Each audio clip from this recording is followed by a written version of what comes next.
Karibu sana na Bwana aweze kukubariki tunapomalizia katika kipengele cha 4 katika part hii ya 4 ya kwamba ni nini ambacho Mungu anahitaji tuweze kukijua ili tusiepuke kwenda kanisani, lakini vile vile kama hatutajua au tutapuuza, basi ni heri mara 100 na mara 10 tusiende katika kusanyiko.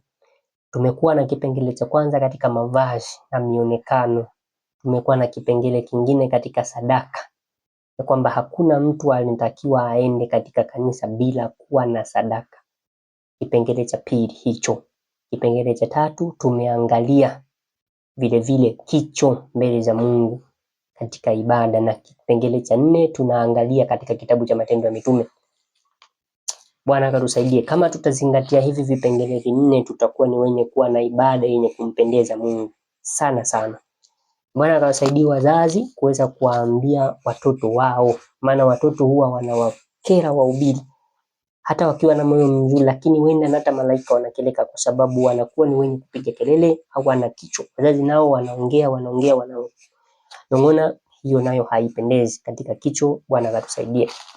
Sasa katika kitabu cha Matendo ya Mitume sura ya 17 kuna jambo lingine hapa ambalo tunatakiwa tuweze kuliangalia kwa makini tukimaliza pati yetu ya 4. Anasema hivi, mstari wa 11 sura ya 17 Matendo. Anasema watu hawa walikuwa waungwana kuliko wale wa Thesalonike, kwa kuwa walipokea lile neno kwa uelekevu wa moyo, wakayachunguza maandiko kila siku waone ya kwamba mambo haya ndivyo alivyo. Sikiliza. Tunapokuwa tumetoka katika ibada au wakati wa ibada, ni lazima tuweze kuwa ni wenye kuandika. Tuwe wenye kuandika, tuwe na kalamu, tuwe na sehemu ya kuandikia. Wachana na watu wanakuwa wanaenda na leso peke yake ili asichafuke viatu na sketi na suruali au asichafuke na vumbi. Hicho sicho kinachokusababishia kuwa na ibada inayoeleweka na kitu unachokiweka katika akili. Tumesema unatakiwa uwe na mavazi nadhifu, lakini haipaswi sasa umekuwa umependeza hapo na hauna ulicho gain. Unatoka tu hapo nje umeshasahau. Lakini vile vile kwa nini wanatakiwa watu wa Mungu waweze kuwa ni wenye kuandika? Waandike wanachokisoma, wanachoquote hao waalimu hapo mbele au wachungaji, wainjilisti. Uweze kuwa ni mwenye kuandika. Uandike hayo unayoyaandika yakatumike nyumbani. Naenda kupitia aya by aya. Kama ni nukuu kwa nukuu, uweze kupitia zile zilizotolewa na mhubiri wakati wa hubiri. Unaona? Na hiyo itaweza kupunguza kusimanga wahubiri, kwa sababu kuna watu wanasimanga wahubiri wewe, na wanaanza kusema huyu hata alikuwa amevaa vibaya au anahubiri sasa vibaya na kadhalika. Hivyo kumbuka, ni sauti ya Mungu ilikuwa inanena na wewe si kazi yako kuchukua makosa au kasoro za mhubiri. Kazi yako ni kitu alichokuletea. Kwa hivyo kile amekuletea wewe, unatakiwa uwe ni mwenye kukipokea na kujudge content. Kama kuna fungu misplace, ndipo utajua hapo kwamba hili halikuwa hapo, au limekutiwa vibaya, au limekuwa na maana tofauti na lilivyotolewa. Unaona? Kuchunguza kila siku wajue kama ndivyo ilivyo. Na utakuta kwenye baadhi ya ibada wahubiri hawataji hata mafungu. Wengine wanadaja, wanapiga miss. Unaona? Wanakuwa wanachukua haya ambayo sio yenyewe, ili mradi tu watu wamesomewa hapo bila kujua na wanaitika amina tu. Lakini kama utakuwa serious kuandika, ndio hiyo itakusaidia kubaki na memory ya kile kilichofundishwa na kile ulichokielewa kikakubaliki. Ninaomba kuunga mkono hiyo hoja, niweze kukusomea katika kitabu cha education, kitabu cha elimu, na kusomea hapo mara moja katika ukurasa mmoja hapa, ukurasa wa 251. 251. Patani kidogo hapo kwa utaratibu uweze kuona.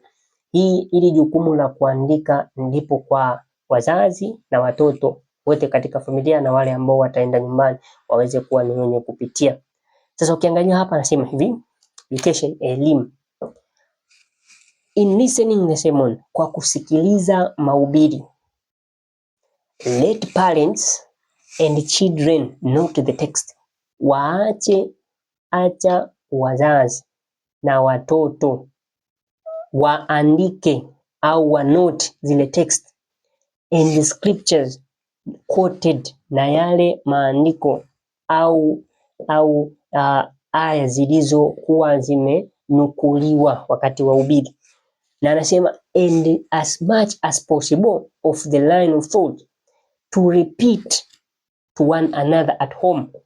Wanatakiwa waweze kuwa ni wenye kuandika, waandike vizuri, lakini hiyo itatumika nyumbani, waweze kuwa wanapitia walichokifundishwa hapo mchana, walichofundishwa katika ibada, kwamba ilikuwa ni Luka ngapi? Luka 2.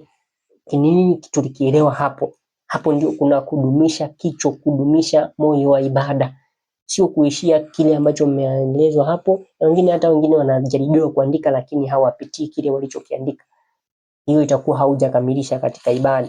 Pitia kile ulichokiandika siku kwa siku, kiweze kukaa katika kichwa chako, kuna ni nini unakielewa kuhusiana na ibada ya Mungu. Bwana akatusaidie sana tuweze kuingia katika majaribu ya kusema waumini wengine, majaribu ya kusema wahubiri, tuweze kubaki katika moyo wa worship, moyo wa ibada. Bwana akatusaidie katika hayo mambo manne, na kama kuna mtu hajapata masomo haya, jitahidi sana tuweze kuwatumia, tuweze kuwajulisha habari za channel yetu, pia vile vile kuweza kuwaambia kwamba tuna mambo ambayo yatakuwa ni ukweli wa sasa, mambo ambayo ni ya kuelewa, maana watu huenda na kurudi makanisani bila kujua ni nini hata anaenda kufanya hapo. Mwingine ningepatana naye nadhani ya kwamba wanaenda kanisani, wanaenda kusamehewa dhambi. Unaona? Sasa hiyo si lengo la kanisa. Inawezekana ikawa mojawapo, japo si kila kusamehewa lazima uende kanisani. Samehewa, unasamehewa hata ukiwa hapo nyumbani, ukiwa kwenye gari unatubu, unasamehewa. Kwa hivyo ni lazima uweze kuelewa haya mambo manne. Kama haujapata pati yoyote katika hizi 4, jitahidi sana mtoto wa baba uweze kuzipata, ili tuweze kuzingatia kwamba tunampa Mungu ibada yenye kumpendeza kwa mujibu wa kitabu cha Ibrania sura yake ni ya 12 mstari wa 28. Bwana akatusaidia na kutubariki kwa jina la Yesu Kristo mwanae.